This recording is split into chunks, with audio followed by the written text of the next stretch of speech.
Hello， 大家好，歡迎翻到嚟 F Unit。我哋今日請咗 Naki 上嚟我哋 channel。Hello， 大家好，我係 Naki。Naki 啊，其實你本身係做開啲咩工作㗎？其實本身就有做開 model 嗰邊啦，咁有時都會自己出下啲 product 啊，咁出下書啊咁樣，咁有時都會接下啲 job 嘅，咁主要都係圍繞住 game 呢一方面咯。咁其實咧，我哋今日請 Naki 上嚟咧，都係同 model 嘅 topic 有關嘅。係啦，咁就係 F1 咧，以前係有 Grid Girl 啦，或者係我哋講嘅 Race Girl 賽車女郎。咁其實咧，賽車女郎呢樣嘢咧，就喺咁多嘅賽車賽事入面咧，都非常之常見嘅。今年嘅格蘭披治都係有出現到，但係咧喺2018年嘅時候咧，就因為社會嘅輿論啦，同埋女權主義咧開始得到更加多嘅關注啊，所以咧 F1 咧就取消咗 Grid Girl， 而取代咧就係用咗我哋嘅小朋友 Grid Kid 嘅。咁其實你本身對賽車女郎啊 Race Girl 呢樣嘢有啲咩嘅認識咁樣？其實認識，因為我成日都有睇到啦，咁我覺得哇好靚啊，好正，咁我覺得會係一個賽車比賽入邊嘅其中一個好一大嘅一個點綴啊！我覺得有靚女睇，有比賽睇，咁我覺得冇理由唔要噶嘛，係咪先？係啦，咁其實咧，我哋依家普遍嘅賽事啊，無論係外國啦，或者係亞洲嘅賽事咧，都仲有嘅。咁但係 F1 嘅賽事咧，就覺得 Grid Girl 就同個賽事嘅關聯性唔係好大啦。咁就佢哋會想係推廣多啲 F1 嘅賽事俾年青一代去認識啊，所以咧就用咗一個好似平時啲球賽嘅形式咧，就係由啲小朋友陪同我哋嘅 F1 車手一齊出場嘅。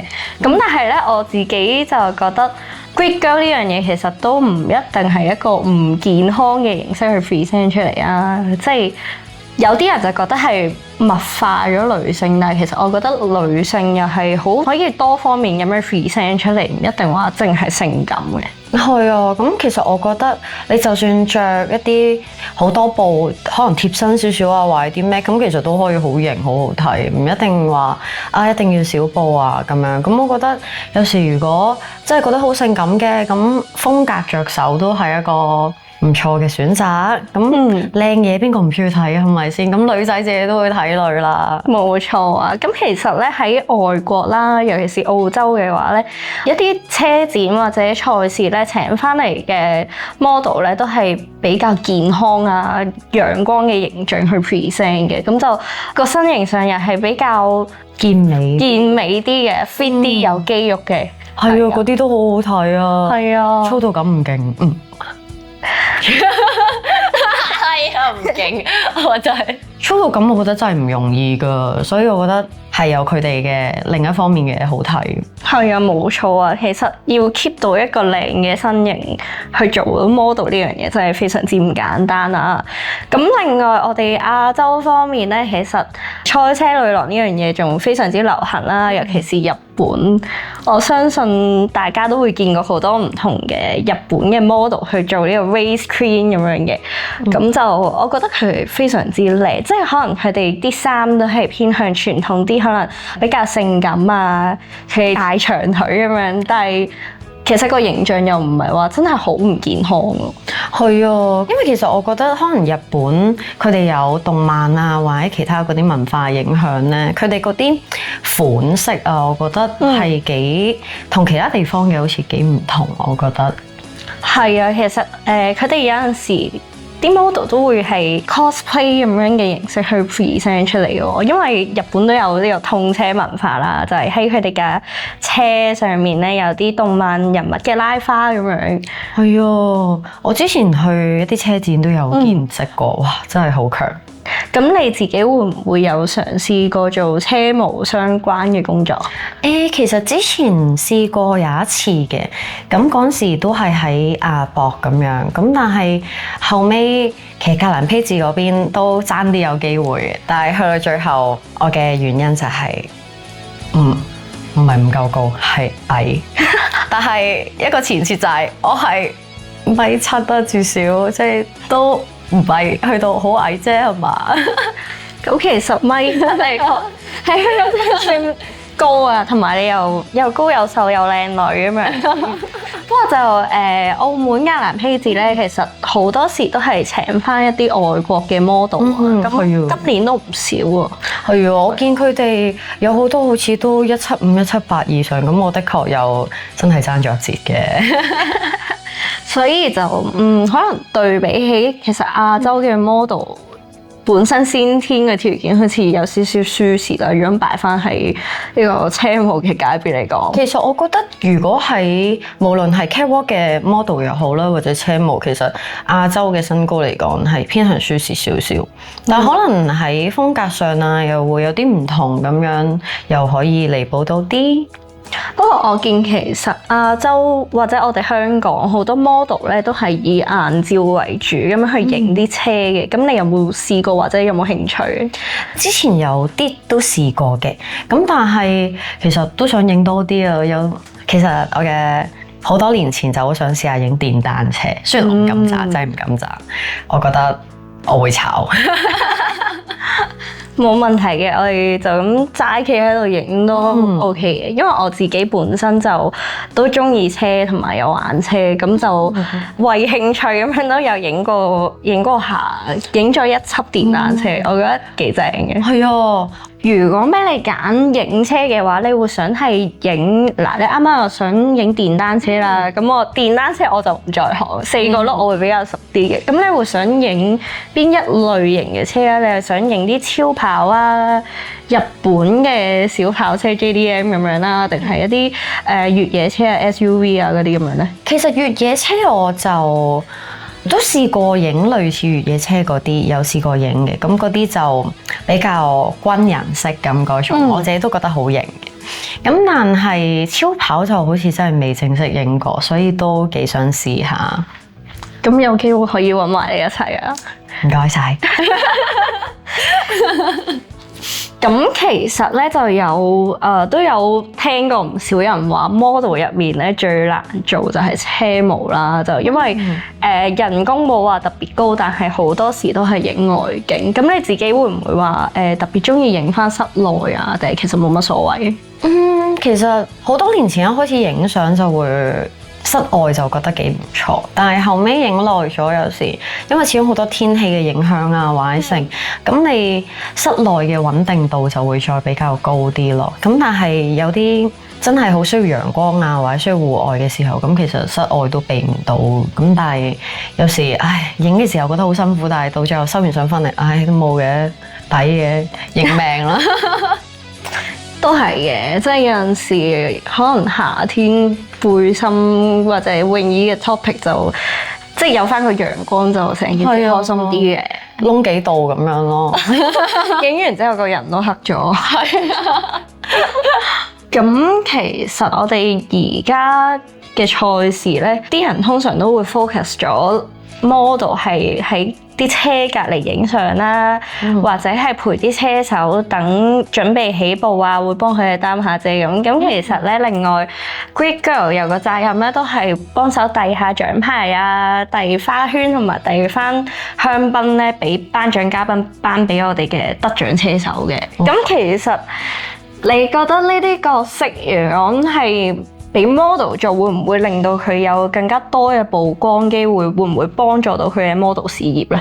其實我覺得唔多唔少都會有啲，因為始終譬如話佢本身做開車模，咁你始終呢啲比賽咁都係呢個賽車行業嗰度會見到好多啦咁樣。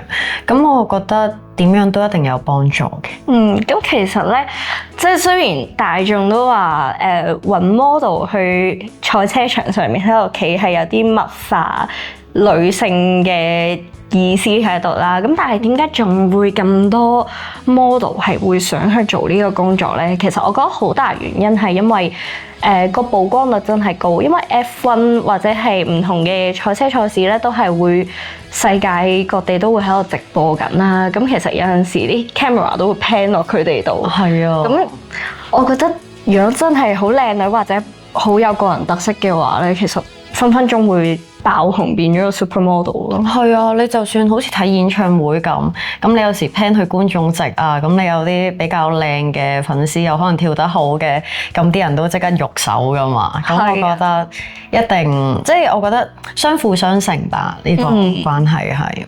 咁其實咧 F1 賽事嘅 Grid Girl 咧都會因應唔同嘅站咧去作翻相關嘅打扮嘅，即係可能有陣時去墨西哥比賽咁樣啦，啲衫就會比較墨西哥風情啊，有啲裙啊都未必係真係超級性感嘅。咁如果俾你揀，你會唔會想 F1 賽事係可以有翻 Grid Girl 呢樣嘢咧？我會想喎，即係我覺得睇比賽之餘，咁你又另外有啲靚女啊咁樣，咁大家養下眼都不失為一個吸引嘅項目喎。冇錯，其實靚女咧真係人人都中意睇，我自己都好中意睇。冇錯，follow 嘅識 follow 一定係 follow 女仔。呢度有個靚女呢度。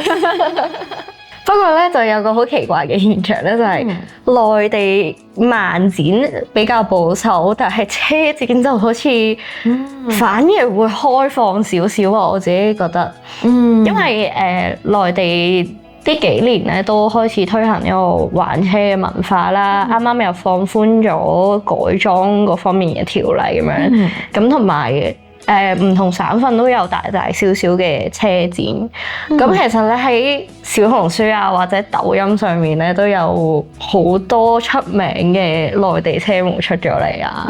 咁同埋佢哋嘅出場費出名嗰啲啊，我聽過係都幾十萬一場，可以去到咁誇張？係啦。啊！咁但係咧，同我以前睇開嘅車展個模式有啲唔同，就係依家多咗好多 model 咧，係會踩上架車啊，或者踩上車頂度咁樣影相。啲車主會唔會好心痛啊？咁樣嗰啲通常就係可能啲電車或者新車個廠請翻嚟嘅，咁就。其實我第一次睇到嘅都非常之震驚啦，因為佢哋係有啲係有着住啲 boot 咁樣踩上去，即係類似墮媽嗰啲咧。咁有啲就着住絲襪咁樣上去。如果好中意車嘅，真係好想掹佢哋落嚟嘅，可能。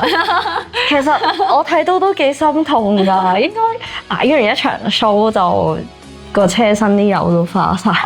因為我自己做車模嘅時候，其實我都好驚自己對鞋啊掂到啲車身啊咁樣，通常都係凌空，因為哇好驚啲車主咁樣見到，咁佢哋都會肉赤噶嘛咁樣，咁我就比較驚。不過我曾經影過嘅一個越野車嘅一輯相，咁就都有上過車頂，嗰個就唯一就真係上車頂咁樣，咁就。比較軍火類型嘅風格咁樣，咁又有啲唔同。但係如果平時真係其他車嘅話，真係唔敢踩上車頂喎。我連個鞋底掂到人哋架車，我都唔係好夠膽。我好記得我最開頭影嘅時候咧，係影啲超跑類啦。咁就係真係好驚啊！掂到即刻有笪手指模喺度咯。續翻錢，同埋都有試過係去啲車聚嘅時候咧，就做 model 咁樣啦，架車都影下嘅。咁啊，即係有陣時會見到啲 model 會坐喺車頭嘅。其實我都唔係好敢坐落去咧，即係長期都喺度紮緊馬。係啊，要練好個 core 咧，要控制好，盡量扮到好似挨咗落去，但係又唔好太大力咁樣。係啊，所以其實。我自己如果我去影車嘅話，我真係唔會敢貿貿然咁樣踩上去人哋架車咯。不過我試過一次就坐咗去車尾，跟住攝咗喺個大尾翼中間，即係餐台嗰種咧，幾型㗎，嗰真係好正嘅。事前有問過車主 OK 嘅，不過嗰次就好難忘。不過真係以後都唔敢，真係好驚揩花啲車身。係啊，尤其是你咁中意車咧，係啊，好心痛嘅。我都好擔心，成日都係啊。尤其是啲車主喺隔離就我有離開㗎，你睇到㗎嗬？我有離開㗎，真係係啊，我凌空㗎，你知㗎嗬？咁其實我又覺得，即係我自己都作為車主啦，我俾人影相，我會 expect 係你靚，我架車都靚，但係你唔好整爛或者整花我架車咯。我覺得啲車都係男人嘅老婆嚟㗎嘛。係啊，即係有時真係大婆，我哋嗰啲只係啲陪襯嚟嘅啫嘛，係咪先？咁大婆緊要，陪唔陪襯都好啦。即係其實都好大部分人玩車係真係投放咗好多心機時間落去嘅。即係你講緊你做個鍍膜平極都幾千蚊，係啊，就係想個車身靚啲，你打個蠟都幾百成千蚊咁，就係想架車靚靚仔仔咁，你一隻揩花咗都肉赤噶嘛。係啊，係啊，即係我覺得都係人哋寶貝嚟嘅，都要錫下佢哋。係啊，所以大家影相嘅時候記得錫住嚟影，千祈唔好大力咁撞佢，好心痛。除非佢話好想換車啦，咁。咁我哋今集嘅時間咧就差唔多，多謝 Naki 今日同我哋分享佢嘅 model 經驗啦，都多謝你邀請我上嚟啊！咁大家如果中意睇 Naki 同我哋一齊拍片嘅話，記得留言同我哋講啦。同埋另外咧，我哋都會請唔同嘅女嘉賓上嚟嘅，大家如果中意嘅話，都可以留言你哋想睇嘅 topic。今集嘅時間就到呢度先啦，大家記得 like、comment、subscribe 同埋 share 我哋嘅 channel 啦。拜拜，下次再見，有機會嘅話，快啲留言叫我上嚟啦！拜拜，拜拜。